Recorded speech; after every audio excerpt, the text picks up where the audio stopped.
that we can share certain passions with, certain interests with. So if you do know of anybody, by all means, bring it up to the committee. We'd love to engage them. And this is what the product is. It's meeting new people in our community that share a passion and interest that we do. And I have to say, it was a pleasure meeting her in a moment. And I knew within the first 5 minutes of speaking to her, I had to meet her. And I know that this is not the last we'll see of her. In fact, I'm sure some of you may have heard of her or heard of her, or have even seen her on television, whether it was on CBC or Voice Talent and what have you. But what piqued my interest was actually this. And in fact, my mouth has not closed since you've been pulling these out and sending this out. This has been absolutely stunning and gorgeous, and I'm anxious to hear more about this. But without further ado, ladies and gentlemen, Pat Rosebank.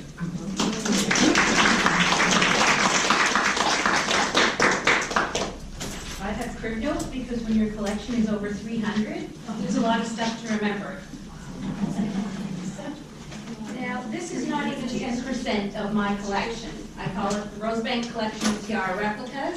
Most of it I have photographed and videos of them on turntables and things on my website. You've got the cards there, you can get them later. It's facebook.com/Rosebank Tiaras. Now, you're probably wondering how I actually got into tiara collecting. It was my mother's fault. Because when the time I was a baby, I was never without a tiara. And I would always get into trouble for dressing up in it and in one of my mother's many bridesmaid dresses. And she was a bridesmaid in the 50s and 60s, and knee-length dresses, but when you're a little kid, those are a princess gown. And one Halloween, I was 5, she let me dress up as queen. So I had one of these dresses, I had her tiara, I had her mink stole. How many 5-year-olds get to dress up in a tiara and mink stole? How she came to have this tiara is interesting too, because late 50s, early 60s, there was, I think, a family cousin or somebody like that, and he owned a hobby shop, and he ordered a tiara, not realizing apparently that it was a kit. So he had the frame, and he had all these little bags with thousands of stones, some of which were almost microscopic, like size 1 pp size, pointed back stones. And he quickly realized that there's no way he's going to have the time to put this thing together. So let's find a sucker up willing buyer. And my mom was it. So she told me Jones went flying, putting these little stones in. And it's the most incredible tiara. I wish I had it here, but it's in her place. It does not look like your standard mass-produced tiara. It doesn't even look like some of these 3D printed tiaras. It looks like it could actually be a diamond tiara, but we know it's just rhinestones. And over the years, the frame got bent and it broke, and she sort of wired it together with plastic combs to stick in her hair on New Year's Eve. And about 10 years ago, I decided enough was enough. I took it to a custom jeweler that I know of, and she'd never worked on a tiara before. But I had her make a new frame, and a frame like you get on the really expensive tiaras and crowns, where you see there's like an extra raised bar. Actually, on Mom's, they made it so it's about that high. And the purpose of this raised bar, there's several purposes for it. Number one, it raises the jewels above your hair so that your hair doesn't hide it. Number two, it's usually wrapped in velvet ribbon to match the wearer's hair, so it sort of blends in, and to keep it from sliding around. But usually, the reason tiaras fell out of favor is hairdos got simple. Because the proper way to wear it is to take it to your hairdresser and have the hairdresser actually build it right into your hair. So it's pinned, it's not going anywhere, you're not seeing the frame. But that also provides padding. And back, about 100, a little more than 100 years ago, women's hairdos required a lot of puffs and false hair and postiches, so that's great padding. You put a tiara on today's hair, you're going to get a dent in 5 minutes or less. Tiaras hurt. There is no getting around this. Tiaras hurt. It's the price of being queen, right? Now, most of these crowns, they're surprisingly cheap. I got them off AliExpress or eBay. A lot of the sellers are the same. They're based in China. Some of them only came in clear stones, but as we see here, The real one is Aquamarine. This is a copy of the Brazilian Aquamarine tiara, which belongs to Queen Elizabeth II. When I got this, it was clear. I hand-colored stones to make them aquamarine. It's a very simple process, actually, and I have to thank Marie Osmond's daughter for this, because I read an article about her, and she does all the costumes for Donnie and Marie when they perform in Vegas and such. And in this one article, she said, well, the thing about rhinestones is, you've got a bunch of Sharpies, you can have any color rhinestone you want. I sort of play a little mysterious, I say alcohol-based inks. In vulgar parlance, a Sharpie, but the hard bit is knowing how to pick the color, blend the color. In some cases with this, I layered the color, but then it was way too intense. Alcohol-based ink requires alcohol as a solvent, but there's different kinds of alcohol. If you want to totally wipe the color and start again, you use something strong like rubbing alcohol. That, on a Q-tip, that will take it off real fast.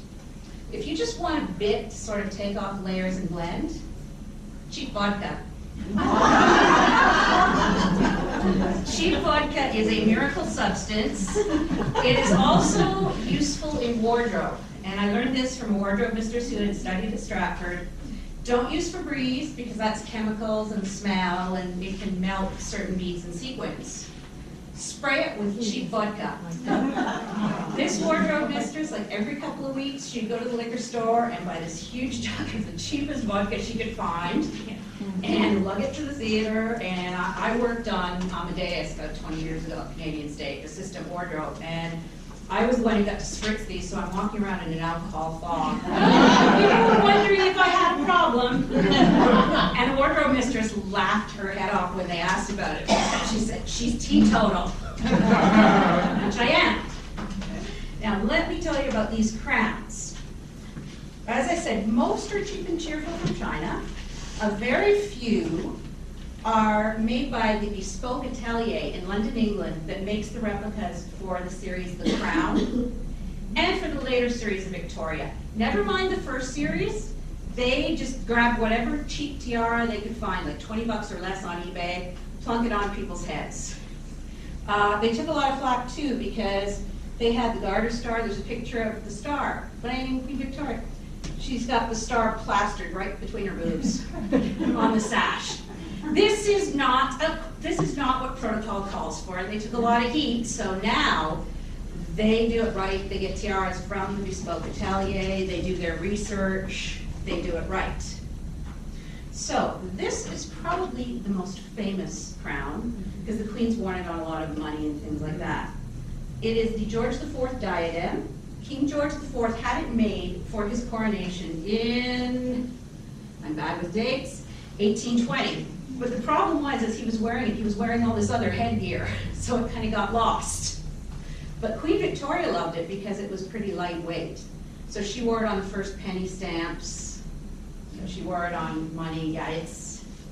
now you'll notice, if you look closely, this stone is not a clear diamond. It's a honey-colored diamond.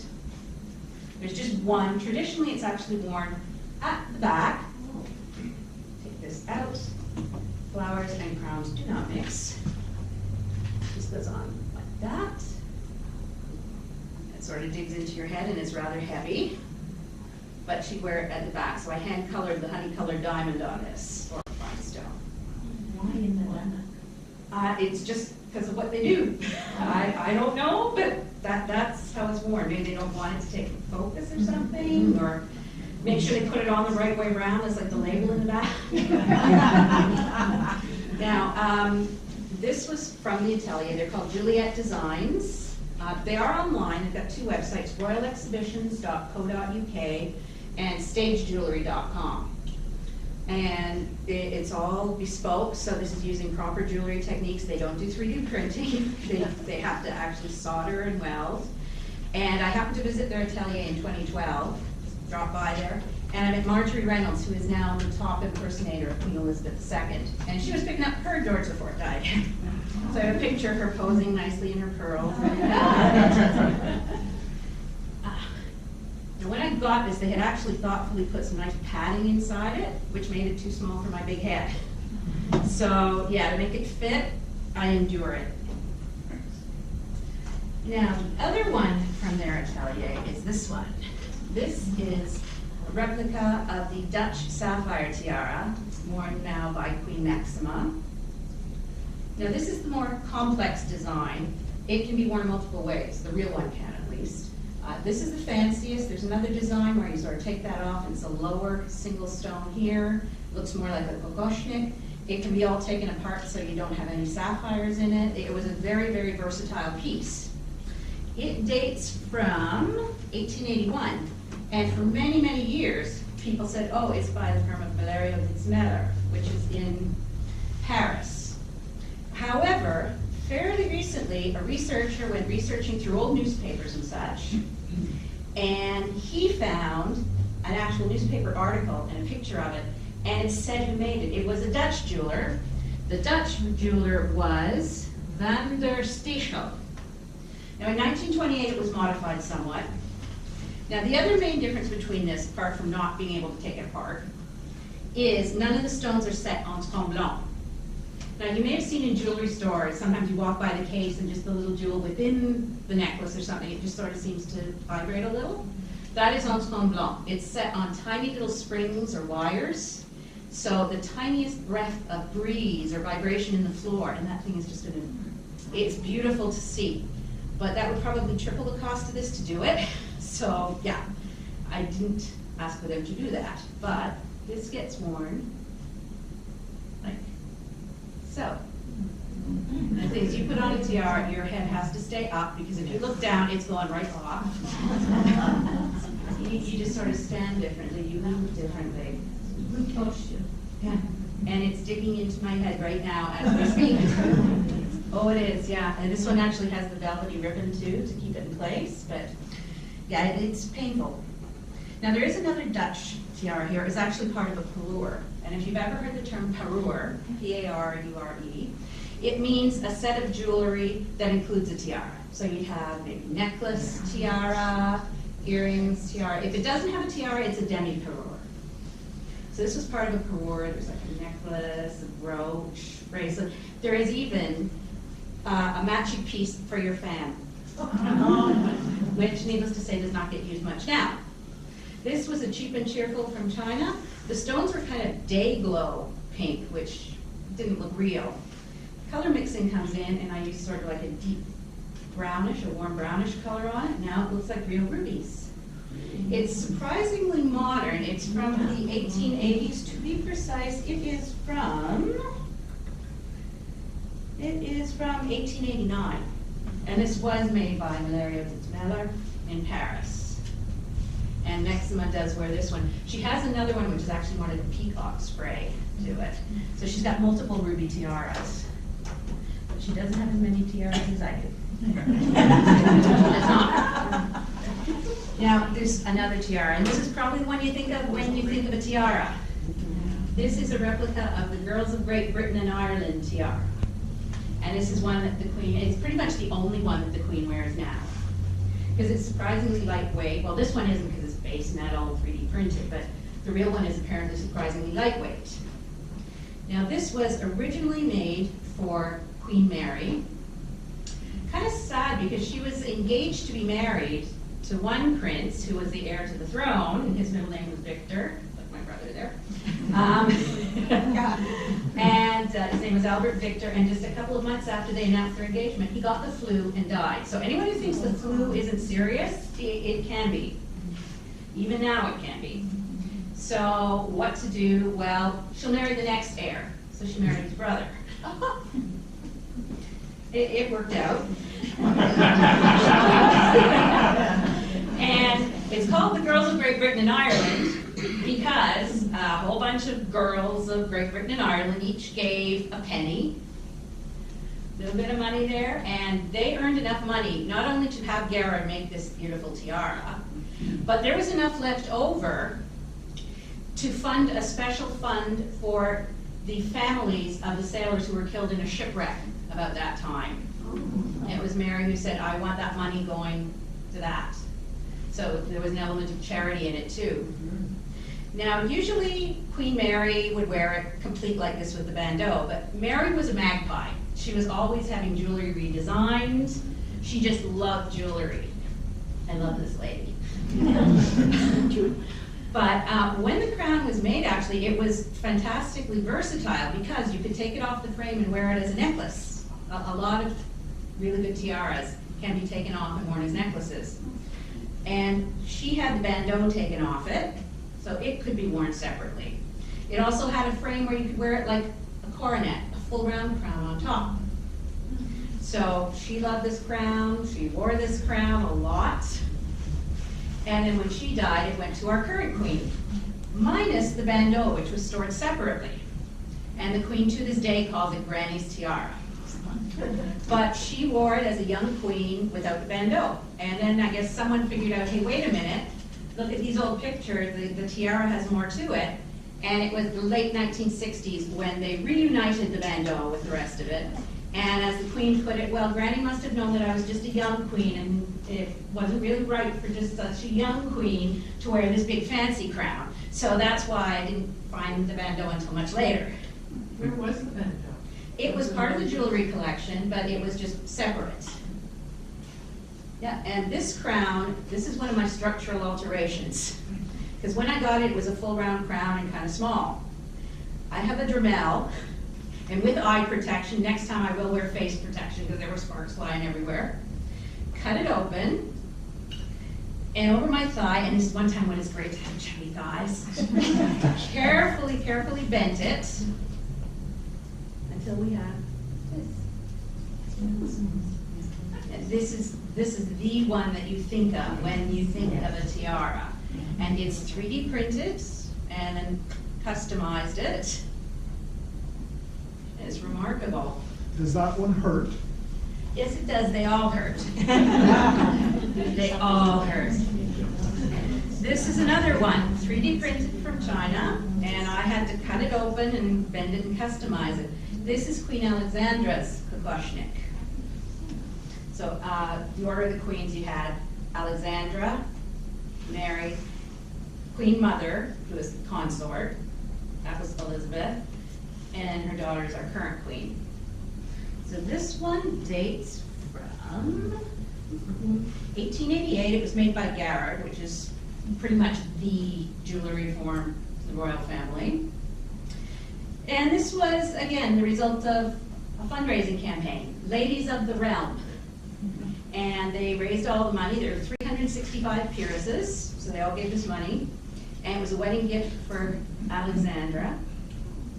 And they asked her, what kind of crown do you want? And she thought of the kokoshnik that her sister had, because kokoshnik is a traditional Russian headdress. Usually it's on fabric, like velvet, jeweled on the velvet, but it kind of became popular for the tiaras to have this too. And this is frequently mistaken for the spiked tiara, which is Mary's spiked tiara that the queen wore at her wedding and it broke in two and panic. Yeah, so we've got this one, and a lot of people ask me where they can get it, and there's a seller on eBay who has similar ones, but they're a lot smaller, and this one is just, and yeah, it's digging in at the back of my head. Not so much at the front yet, but the thing about a kokoshnik is the style just works for any face shape. It's just fantastic, just like solid bars of stones here. And let's talk about this little one. Queen Victoria. Now, she had this made in 1870 because she had been deep in mourning. The lady, seriously, it was a serious mental illness. She was that, obsessed and distraught and all the rest. So she withdrew from public life, and in 1870, Parliament said, look, you have a job to do. Do it. And she didn't want to be wearing colored jewels because, of course, as a widow, you don't wear colored stones. And she wanted, well, she needed some sort of an imperial crown, but she couldn't wear the imperial state because it was huge on her. I mean, she wasn't, I don't think she was even 5 feet tall, she was like 4'11". And also it was all kinds of colored stones with the purple cap of office in it. The velvet part is the cap of office. So she had this made by Garrett, and it's an imperial style because it's got the arches and the cross pate. It's got like the orb on top symbolizing the power of God and the church over the earth. That's what the orb means. So she would wear this, and it's so clever how she wore it, because she would have her hair done in a bun right on top of her head, nice big bun. and then she would put the widow's hood, which was the veil, over it, and have that pinned down. This fit perfectly over the bun, so it wasn't going anyplace. Now, she could also take the arches off, and she would sometimes wear it without the arches, like a little coronet. And the shape of this isn't quite right, it's a little too rounded. The real one is actually slightly flatter. This doesn't come up quite as high. It's, you know, it's a remarkable little piece. So you've got the fleur-de-lis representing French, and then you've got that representing the Turk. Now, also from the same company that did the replicas for the crown, I've got to show you this. This is a replica of Queen Victoria's coronation ring, and it's big now. I had it made big. The real one was made at Garrard's, and she had really tiny fingers, but somehow they goofed when they read the description of the coronation ceremony. They made it to fit her pinky. It has to go on the ring finger, and it has to go on the ring finger. So you know, the Archbishop just shoved it on really, really hard, and afterwards she had to soak her hand in ice water and hold her hand up to get the thing off. But according to tradition, the tighter the coronation ring fits on the person being crowned, and this is really weird, the tighter it fits on the finger, the longer the reign is going to be. And she reigned the longest of any monarch until our queen. Our queen has now reigned longer than any monarch. But yeah, this was made by Juliet Designs, custom made. It's just beautiful, but it's a heavy ring. While I'm on the subject of rings, actually, I will show you these other two. So this is the replica of Diana's ring. Yeah. Now, Charles took Diana to Garrard's. This wasn't a custom piece. Took her to Garrard's, and they brought out a tray of sapphire rings because she said she wanted a sapphire. So there were a whole bunch of them there. And this was not the biggest, but it was the prettiest to her. So it's this huge 12-carat Ceylon sapphire in the real one, surrounded by 14 diamonds, and you see there's lots of prongs holding the big stone in place. A lot of the cheap knockoffs, they've only got 4 stones. And also you notice this is pretty big. This is the size of the real one. This one, surprisingly, I got at People's Jewelers. You need to know how to spot the replicas when you find them and snap them up. And then we've got this one, which is kind of sad. This is a replica of the ring that Dodi bought the afternoon that he and Diana were killed. Now, some people say, oh, this was an engagement ring. Because this ring only cost, and I will give you the exact amount that it cost. It cost 11,600 pounds, and it was made by Alberto Raposi of Paris. Now you figure someone like Dodi, whose family billionaires, they own Harrods, you know, that like a 10,000 pound ring, that is like pocket change. That is not going to be an engagement ring. It might be a friendship ring, but there's no evidence that he even gave it to Diana. He just bought it that day. But it's kind of pretty. It's an Asher cut diamond. And you've got the pavé, which means it's sort of set tight and flat in there. And it's almost like a cross or a star, like 4-pointed. That. So it's kind of sad, but it's a very striking ring. And let me see, which ones have I missed? Ah, this one. This is a replica of the Bullen Lotus flower tiara. It's a Russian design. It was actually ordered from Bullen, the jeweler, in 1874 as a gift for Grand Duchess Maria Alexandrovna of Russia, and it was auctioned in 1989. Now, the original had faceted stones, and then for whatever reason, maybe she needed cash. Your empire falls, all the nobles have to flee, you're going to need cash. So the original faceted rubies were taken out and sold and replaced with cabochons, which is much cheaper. It's faceted, you know, you've got the different sparkly bits and that. Cabochon is just like a smooth dome. But this one, you know, I got this a while ago, and it's like that. And I did have to go over the stones a bit just to improve the color, but it's just such an interesting style. You know, and it's very Russian looking to me. Russian Art Nouveau.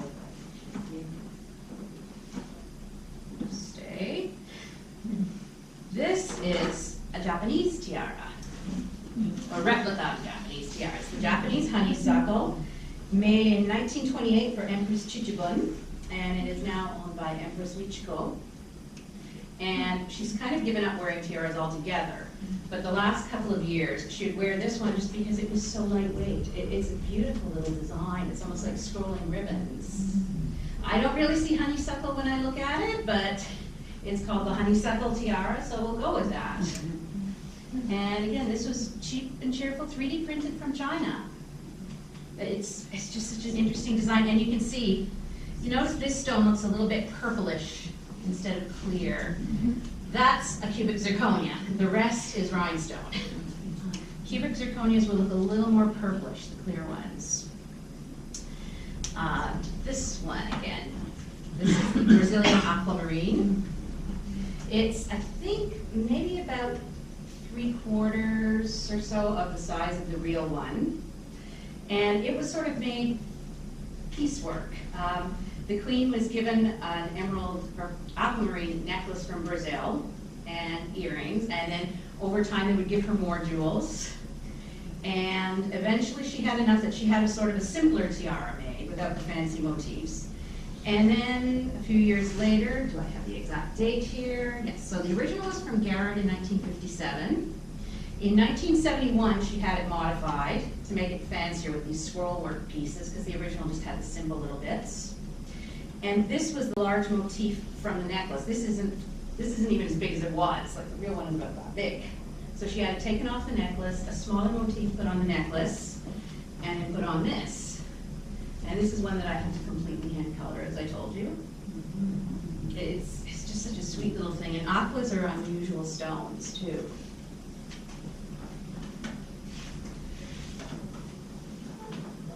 Okay. Did I tell you about this one yet? This one tries to run away. This is a replica of the lotus flower. Kate wore it fairly recently. It began life as a necklace that was a wedding gift to the Queen Mother, back when she was just Lady Elizabeth Bowes Lyon. Now, the necklace only had 3 pearls. The maker of this replica got a bit creative with the pearls, because the real one only has the 3 pearls at the front. That's it. And originally, the Queen Mum wore it across the forehead, because that's how they wore them in the 20s. It's like that. But it was versatile enough that it could also be worn up here, like this, as Kate wore it. This one is, I'd say it's about 3/4 the size of the original. The original is quite a small piece. But it's, it's almost timeless, really. Like, yes, it's got that kind of, 1920s Art Deco look to it, but it is sort of timeless. And let's go with this one. Another unusual stone, garnets. So this is a replica of the Rosebank Tiara, which is Danish. The date on this one is 1930s in the jeweler with Dragsted for Princess Viggo of Denmark. So Prince Viggo ordered it. It was a wedding gift for her. And this will kill you. It was auctioned in 2012 for a starting bid of $200,000, and there were no bidders. So I don't know where it is now. And this one, when I got it, the stones were a really glaring fake red. And I just went over it with a little bit of brown. Because, hey, a garnet is like a brown red. And then it just, as it gets stuck in my hair, this one is really digging in here and here and here, and it's painful. But it looks really good. It's just such an unusual piece. Ow.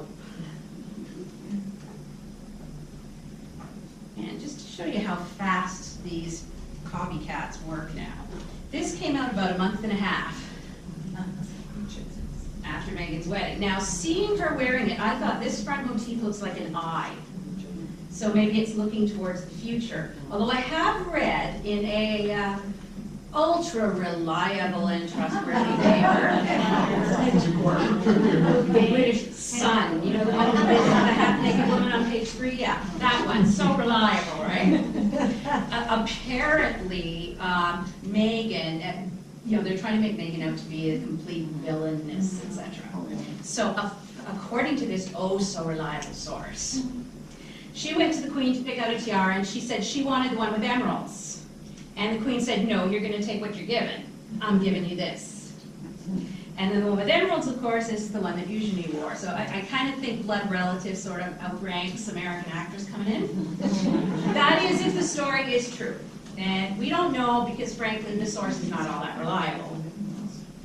But it's 3D printed. I mean, when I first started collecting tiaras, it was just a very few, and all we had was cup chain rhinestone, which, you know, it's like a cheap rhinestone necklace, and they just kind of sort of form it to maybe, if you blur your eyes a little, sort of look like the real one.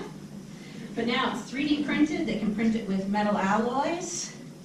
It's just remarkable. It just sort of sits like this. Now, originally, this was made for Queen Mary in 1932 because she had this brooch she got for her wedding in 1893, and she wanted something to show it off. I wish I could go to a jeweler and say, make me a tiara to show off this brooch I've got that I really like. And then it was just languishing in the royal vaults since Mary's death, unseen. Yeah, and it's very 1930s looking, and the front motif in the real one can be switched out for other jewels. So I think sometimes she wore it with a sapphire as well. And one of the people who follows my Facebook page asked me, well, you know, how big is the stone? How would I go about getting a sapphire rhinestone to replace it? And I said, you really don't want to, because this thing is not made for the pins to be bent and rebent. They've got one bend and then they're going to break. Trust me, just take a Sharpie, 2 or 3 actually, to get the color right, and just color it yourself. And that way, if you change your mind, just take off the color. Easy. And you know, that way you're not going to break the piece. I am so thankful to Marie Osmond's daughter. So thankful. And just to, again, show you how fast they work, I got this about 5 weeks after the wedding. Now, it's not entirely accurate. They sort of copied these ends from that one. But this is the copy of, give you the proper name, the Greville Boucheron Emerald Tiara. So it was made by Boucheron, the jeweler. And it was made for Queen Mary, or actually, sorry, it was made for Mrs. Greville. And she was a great friend of the royal family. In fact, she was such a great friend that when she died in 1942, she left a huge haul of jewelry to the Queen Mother. In fact, she's the one who got the Queen Mother and King George, actually, to meet and get married and everything. She nudged them. She was the matchmaker. Because Elizabeth wasn't sure, and he certainly didn't want to expose her to the life of, you know, I might actually have to be king and all this, and he didn't want to do it to her. She didn't want to do it, but Mrs. Greville said, come on, you two, you're meant for each other. So yeah, she got this huge haul, including this. And again, it sat in the royal vaults pretty much forever, and then when Eugenie got married, and she wanted something strikingly different. You know, she didn't wear a veil either, and she had the backless dress, or the very low back, to show her scar from when she had scoliosis surgery. So she wanted to show, you know, I'm a normal person here. You know, being royal doesn't protect you from stuff like that. And I did a little coloring on this because it's a resin stone. There's no backing on it. It's like a clear stone. You can see the light through it on the real one. So I did a little bit of coloring, just a little bit of blue to make it look a little bit more like a real emerald. Because if you've seen the movie Gigi, the scene where, you know, where her aunt is teaching her about all the jewels, and a bit about the emerald with the elusive blue flame. Emeralds are my favorite stone for that elusive blue flame. And now let me tell you a bit about this regalia here. I am wearing it properly. Most ribands, as they call them, it's the sash. Normally they go right to left. This one's unusual because it goes left to right. Now, this is the large sash badge. Only the monarch would have this, so this is a copy of Queen Victoria's, and it's pretty heavy, so it goes on here. And we've also got the Garter Star, and only the monarch or foreigners who are members of the order would have this. In the Order of the Garter, you can only have 24 companions, they call them, and all kinds of supernumeraries, or if you've done theater, supernumeraries, extras. So you can have foreign leaders who are these extras, etc. And only the monarch wears the star actually on the mantle, which is the blue velvet cape. Everybody else has the standard order, like the crest with the garter thing around it. Oops. And let's see. This is one of the royal household orders. So the monarch would give this to, it's just sort of like a little extra present kind of thing to select family members or people really close to the monarch. And none of this is ever announced. It's just suddenly the person's wearing it. So this is the order of George V. And currently there is only one person left in this order, and that's the Queen. She's outlived everybody else who had this order. And each order, it's a portrait on ivory. This one isn't of course, but the real one is a portrait on ivory. This is concave, it's actually convex on the real one. Surrounded with diamonds, and then this. Now this did not have the red behind it, but the real one has red enameling on it. So I just took a little piece of ribbon, glued it on the back, and I made the bow that goes with it. Heavy, it's actually sort of ribbon here. Sweater is not the thing to pin these to. So this I got the silk ribbon from Montgomery. This is about 35 bucks worth of silk ribbon. And I hand stitched it and hand fringed it. You just sort of take up the crossways threads on it. So I put this together myself. I am not above tinkering or creating outright. So who gets that after the Queen does it? Well, the way it works is when a companion or supernumerary dies, the oldest male person in the family brings the regalia back to the Queen. Yeah. So this is the garter piece, and on a man he wears it around here on the left leg, just below the knee. But of course, ladies wouldn't do that, so it gets worn on the arm here. So it sort of go like that. Yeah. So I made this completely by hand, stuck the jewels on, and for the lettering, there's companies that make little stick-on vinyl lettering. So I had to make it in the sparkly silver, and carefully put it on here and added my own extra stones, one of which has fallen off. I will fix it tonight. But this is just a little cheap little strap that I got and just got creative with it.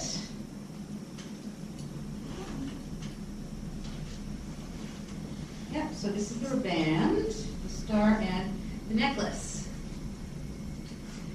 When the Queen was getting married in 1947, the Nizam of Hyderabad, or Hyderabad, or however we pronounce it, he gave her the ultimate gift card. He said, go to Cartier and buy anything you want. I wish I had a friend like that.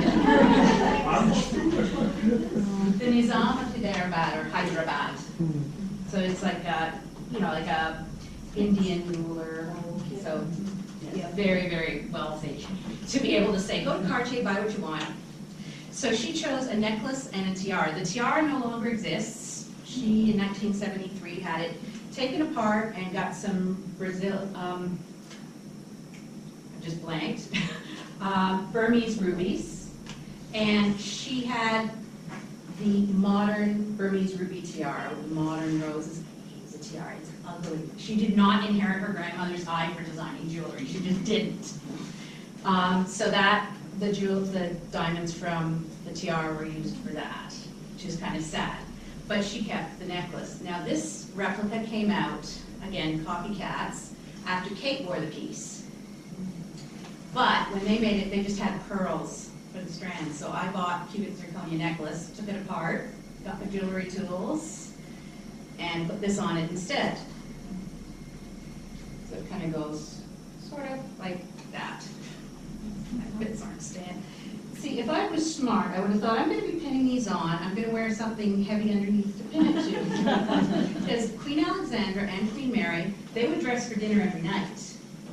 The king demands they dress for dinner, tiara, jewels, everything. So if you were to look at their gowns, they looked like these delicate fabrics in that. Underneath, it was really heavy buckram. So you could just pin the stuff on and it's pinned through this heavy buckram. It's not going anywhere because there's no way the delicate fabrics can hold it. They just tear. So the secrets of this. In fact, if you look at haute couture gowns and things, the reason they look so incredible is there's a corset built in, there's padding put in where you might need it. It is major structural engineering in these things. And if it's haute couture, it is sewn entirely by hand. What is that? Buckram, they use it for making hats. It's like the really stiffened kind of cat lining stuff. So it goes behind it. Yeah, it goes behind it. It's like a really heavy, scratchy, durable, nasty, stiff fabric. But it's great if you want to pin heavy stuff to it. It will definitely hold. And that's going that way.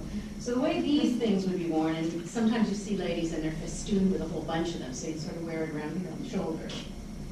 And they're just festooned with ornamentation and all. I don't know if you heard about another tiara, the Portland tiara. It was recently stolen. They still haven't found it. They think it was an inside job because it was at a stately home. It was in bulletproof glass case. The thieves broke in. They were out. The police arrived 2 minutes later. These guys were out in 90 seconds. They found the burned out car, so they haven't found the crown yet. They've caught the people. No sign of the crown. And of course, it's worth over $1 million. It is so easily identifiable, they have probably already taken it apart to sell bits. Yeah, people like that should be flogged. Seriously, for destroying something so precious. Where was it stolen from? Stately home, I can't remember the name of the stately home, but it was the Portland Tiara, so you can look it up, but it was in England. And yeah, a lot of royal family, well, the royal family is fine, but the nobles and that, the cost of the insurance and the risk you take, taking one of these things out, is so incredible. They have really good replicas made, and a lot of them, the thing is still sitting in a vault, nice and safe. They're wearing a really, really good replica that no one would ever know is a replica. So, I mean, I look at my collection and I think, yeah, this, you know, I pay maybe £550 for this, when the pound was not as strong as it is now. You know, and you figure, well, how many of these could I get for the cost of one real tiara? More bang for the buck. I'd much rather have this. So I think I talked enough about these things. Do you have any questions? What was the origin of the Portland tiara? That one, let me see. Again, I've blanked on it now. When you have a collection of over 300, you kind of have to pull privilege when you have to talk Was about that it. belonged to the royal family? Not the royal family, it was, you know, the aristocracy though, so it was Duchess of Portland. How do you display them? I don't really display them because in order to afford the proper built-in cabinetry to show them off, I would have to sell them. Yeah, or get rid of all of my books and convert my bookcases, and I have thought about it, but I really do like my books. So these are generally kept locked filing cabinets. Take them out, put them on a turntable, video them, photograph them, put them on the stands. In the case of the stolen Portland, I didn't do it.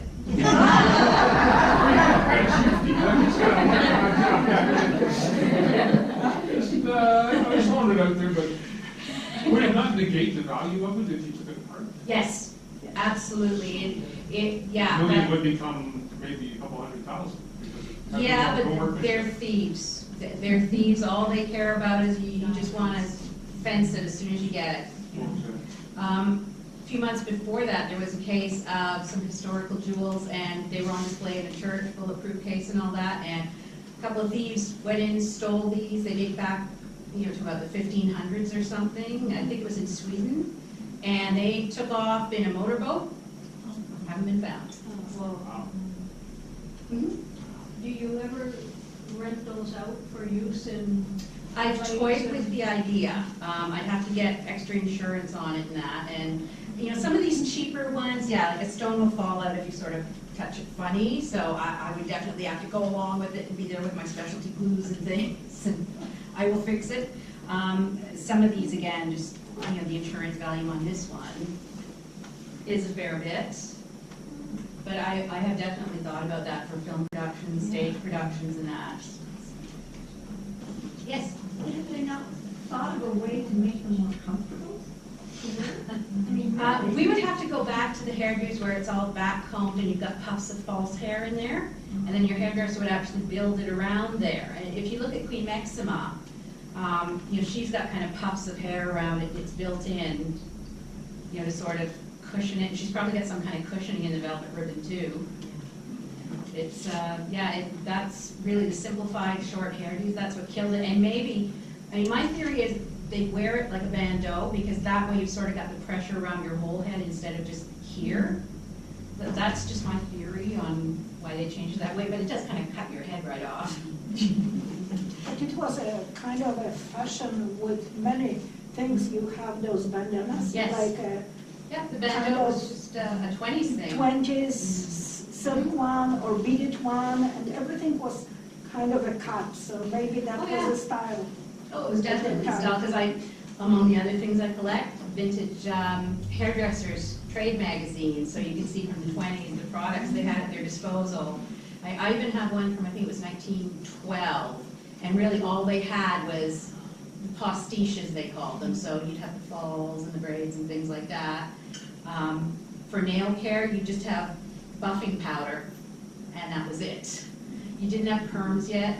Charles Nestler, he sort of got a working version of the perm in about 1912, and his wife sacrificed all of her hair twice on this. The kind where you had to be wired up, and it was heat and that, and it actually took several hours in the earliest form. My mom's told me about being wired up to the thing when she was a kid. So yeah, I know about the techniques. Hot iron. Yeah. Oh, yeah. Yes. So what metals are the real ones made of? Some of the real ones are made of gold, some white golds. This one, the real one, is platinum. So it all depends. Platinum is, I think it's actually a bit lighter than gold, so platinum would be kind of preferable, but more expensive. Yes. You have a pretty bowl on your sash. Yes. Is there a story behind that? Not really, it's just bow brooches. I'm actually No, going to take this it's off. right on the Yeah. sash. Yep.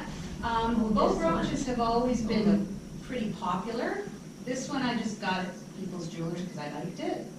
But bow brooches have always been very, very popular with the royal family. The Buckingham Palace website, the gift shop there, has a lot of replicas of actual pins and jewelry worn by the Queen, mostly pins. But I'm smart and I know what they look like, and I went on AliExpress and I found a couple for like $15 each. Versus these 60 or 80 pounds that are charged there. They might even be made by the same factory, I don't know. Yes. So is that the main company that you get replicas from, or are there competing companies? Like, is there one?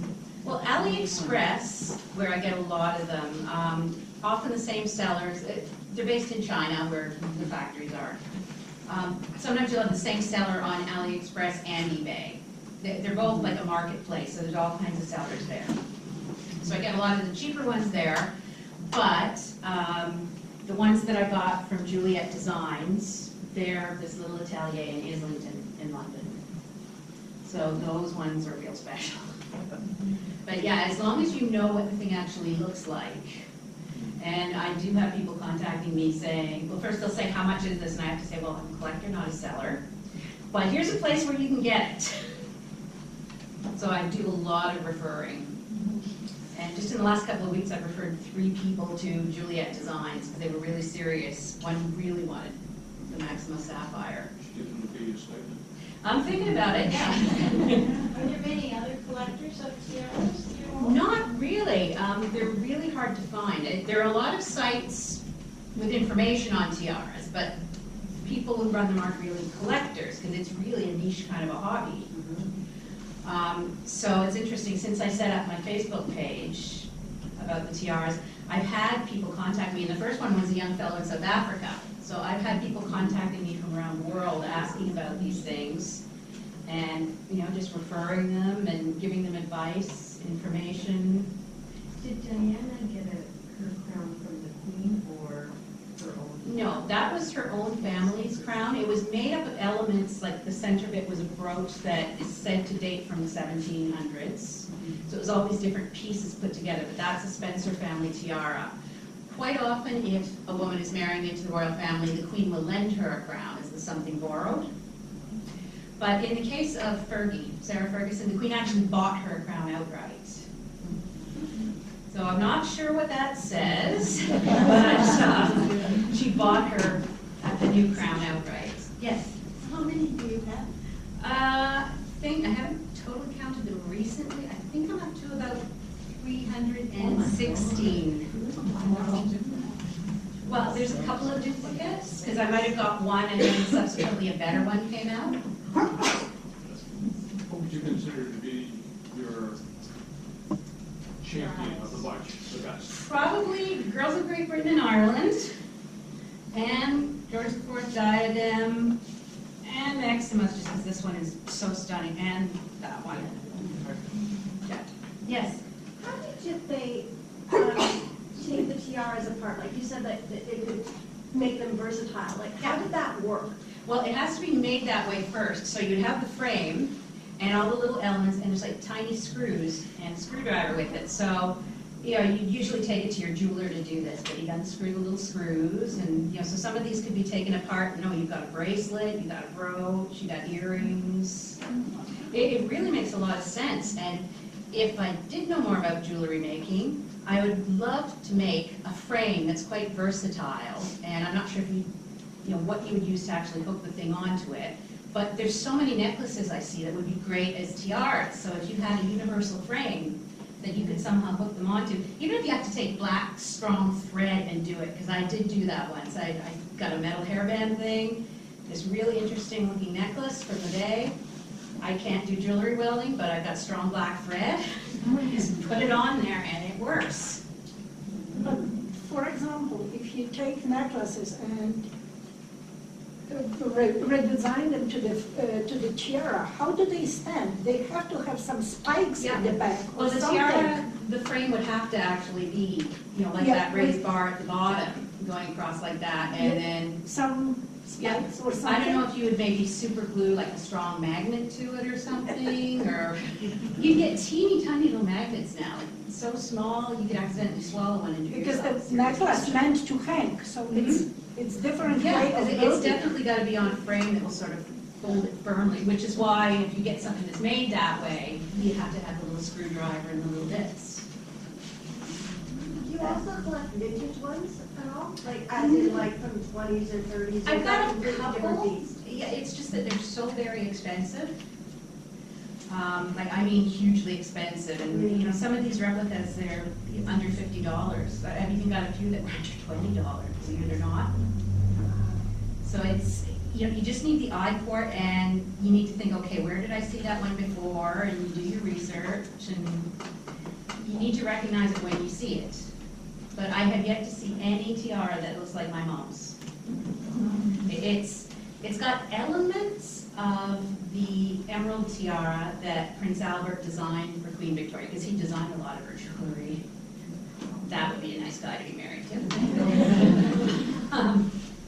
If only for a short time.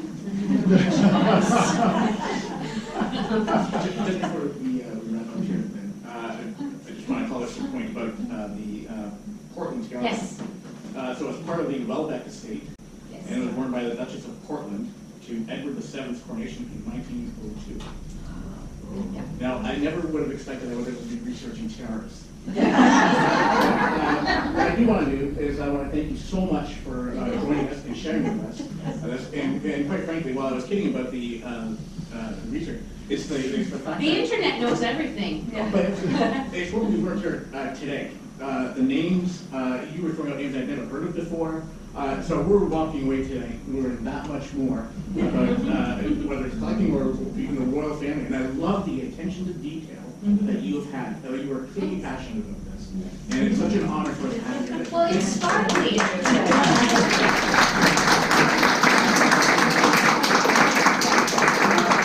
Just briefly, I do want to apologize. We tried to have the microphone working today, but it was not cooperating with us. It's okay, I got a big mouth. No, you were